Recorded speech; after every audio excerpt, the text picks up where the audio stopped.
সাধারণকালের দশম সপ্তাহ শনিবার। প্রথম পাঠ রাজাবলীর প্রথম গ্রন্থ, 19 অধ্যায়, পদ সংখ্যা 16 এবং 19 থেকে 21। এলিসেও সব কিছু ছেড়ে প্রবক্তা এলিয়ের শিষ্য হলেন। কার্মেল পর্বতে ভগবান প্রবক্তা এলিয়কে এই কথা বলেছিলেন, তোমার পরে প্রবক্তা হবার জন্যে অভিষিক্ত করবে শাফাতের পুত্র এলিসেওকে। তাই এলিয় হোরেব পর্বত থেকে রওনা হলেন। পথে এক জায়গায় তিনি শাফাতের পুত্র এলিসেওকে দেখতে পেলেন। এলিসেও তখন জমিতে লাঙল দিচ্ছিলেন। তার আগে আগে চলছিল 12 জোড়া বলদ। শেষ জোড়াটার পিছনেই ছিলেন তিনি।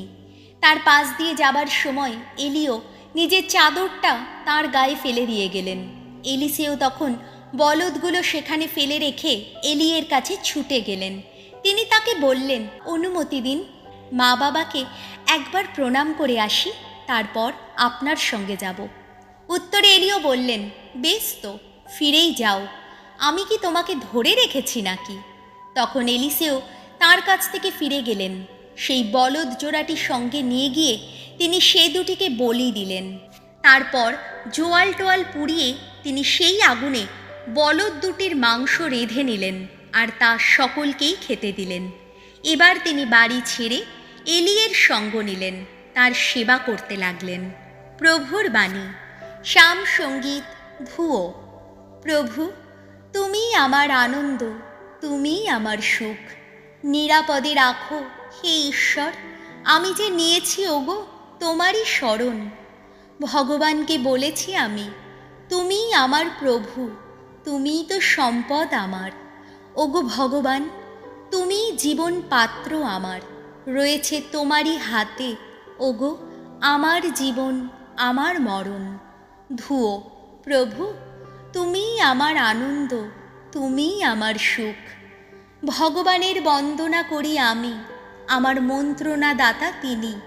রাত্রিতেও শুনতে পাই বিবেকের বাণী। মনের সামনে আমি ভগবানকে রাখি অনুক্ষণ, আমার ডান পাশেই তিনি, তাই আমি কোনো কিছুতেই টলব না কখনো। ধুয়ো। প্রভু, তুমিই আমার আনন্দ, তুমিই আমার সুখ। তাই উৎফুল্ল অন্তর আমার, প্রাণ উল্লসিত, দেহ আমার নিরাপদে করে বিশ্রাম। জানি জানি আমাকে তুমি অধোলোকে ফেলে যাবে না কখনো, তোমার ভক্তকে রসাতলের মধ্যে পড়তেও দেবে না। ধুয়ো। প্রভু, তুমিই আমার আনন্দ, তুমিই আমার সুখ। বাণী বন্দনা। জয় জয় প্রভুর জয়, জয় জয় প্রভুর জয়, জয় জয় প্রভুর জয়। তোমার বাণী প্রভু আমাদের পথের আলো, তোমার বাণী প্রভু আমাদের পথের আলো। জয় জয় প্রভুর জয়, জয় জয় প্রভুর জয়, জয় জয় প্রভুর জয়। মথি রচিত মঙ্গল সমাচার, 5 অধ্যায়, পদ সংখ্যা 33 থেকে 37। শপথ সম্পর্কে যিশুর সতর্কবাণী। যিশু একদিন তার শিষ্যদের বললেন, তোমরা শুনেছ যে প্রাচীনকালের মানুষদের এই কথা বলা হয়েছে, মিথ্যা শপথ করবে না। প্রভুর কাছে তোমার যা কিছু মানত আছে তা তুমি রক্ষাই করবে, কিন্তু আমি তোমাদের বলছি, আদৌ শপথ করবে না। স্বর্গের নামেও নয়, কারণ স্বর্গ যে ঈশ্বরের সিংহাসন। পৃথিবীর নামেও নয়, কারণ পৃথিবী যে তাঁর পাদপীঠ। জেরুসালেমের নামেও নয়, কারণ জেরুসালেম যে সেই মহামহিম রাজার আপন নগরী।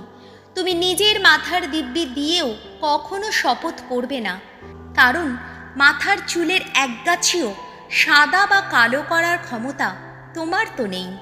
তুমি শুধু দরকার মতো হ্যাঁ কিংবা নাই বলবে, কেননা এর চেয়ে বেশি যা কিছু সবই তো সেই মহা অশ্বতের প্রেরণাতেই বলা হয়ে থাকে।